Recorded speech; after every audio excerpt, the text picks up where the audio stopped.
Okay, so we're gonna try to make a quick video today. I don't have a lot of time because the little one's still in their sleep, so I'm trying to make this video before he wakes up. Okay, so a year ago, about a year ago, I think it was right around the times one of the videos where I made either with the one of the two fairings that I have. I have the Harley Davidson fairing and I have the Memphis Shade fairing. So it was one of those videos that I think I was sitting on a motorcycle and someone noticed that I was kind of reaching for the handlebars. Well, someone asked, hey, did you ever think about getting risers? Now, at the time, I said no. I was comfortable on my motorcycle. It wasn't really that big of a deal. I was driving, like I was riding every weekend, going like 200-300 miles every weekend, right? Okay, but little did I know, okay, that I was ignorant. So recently, just got an oil change. Now I went to a different place to get an oil change because all I wanted was an oil change, and it was gonna cost me a little, heck of a lot cheaper than going to the dealership. So I'm getting my oil change, we're done. I'm sitting there talking to the owner of the shop. This is not a Harley Davidson dealership. And I noticed all the motorcycles in there had risers on them, right? So I'm like, man, well, there has to be something to these risers.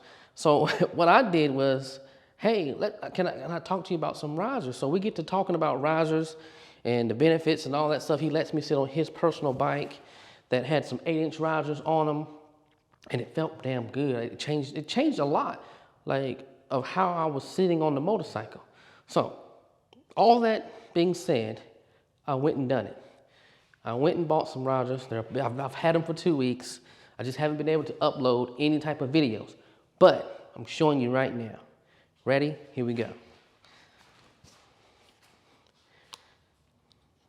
All right, so listen, these aren't 8-inch risers. These are 10-inch Big Al risers. Sorry, I have our Tesla charging cable here. Hold on one second. Okay, so yeah, Big Al 10-inch risers. Now, there's a lot that goes into buying some risers that I had no idea, right?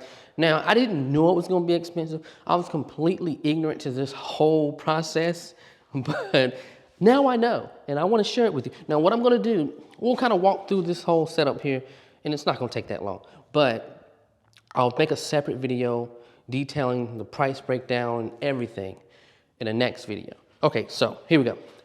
These are 10-inch Big Al risers. They look damn good to me. I love them. I went with these because they looked amazing. They were local to me. If I'm not mistaken, they're built here in California. I've actually been into their shop. They're maybe like 10-15 minutes away from me. It's Big Al's. Now, they have a website. I'll find a link. I'm not associated with them at all. It's just a brand that I went with because they look good. They feel good. The build quality is amazing. So, yeah, Big Al's 10-inch risers, pullbacks. These are Big Al 10-inch pullback risers. Now, for the things that I did not know, I didn't know how expensive it was gonna be to get some risers, man. These things, the risers alone, $500. Pretty expensive, but again, we'll get into the whole breakdown of cost later. Now, I decided to stay with the OEM handlebars just because I like the look of those handlebars. And hint, hint, it's significantly cheaper if you're not trying to buy handlebars on top of that. But what I did not know was that I was gonna have to buy a new cable clutch. I was gonna have to buy a new brake line. All of these things I found out. Again, I just went in there wanting risers. I didn't actually do any research. So this video is gonna be kinda for you guys that don't really do research. It's more to it than just picking risers and putting them on. All right, so this is a 10-inch rise, but altogether, it is a 14-inch rise because 10 inches on the riser itself and another 4 inches of rise from the handlebars. So if you're gonna keep your handlebars from your original handlebars, your OEM handlebars, if you're gonna keep those, you have to factor in the rise of the handlebars. Now, if you want to kind of stay true to the size of the risers, you're gonna have to go with something like a T-bar or something like that, or a straight bar, something along those lines. So, but this is it, guys. I got 10-inch risers, 14-inch rise all together. Now, I do have to say, you have to, listen, it's gonna change the way you ride. And I did not realize it. I knew it put me farther back in the seat. Well, I should have already assumed that it was gonna change the balance of the bike and all that stuff. because it did. It changed how I interact with the bike and how I stop the bike, like my feet position or foot position, or when I'm stopping, like everything changed. So you have to keep that in mind. So we're gonna back up a little bit and I'll just show you the bike.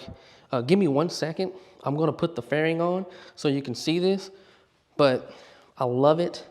Again, it changes how you ride. I have more control for sure. Like when I was starting to do research on it a tiny bit, the one thing that stood out to me was people said they had more control because the controls were closer to them. And that was typically riders that are a little shorter like me. Now, I am 5'5", and this 14-inch rise is amazing. Yes, you know, the handlebars are a little above my shoulders, just a little bit, right at shoulder height or a little bit above.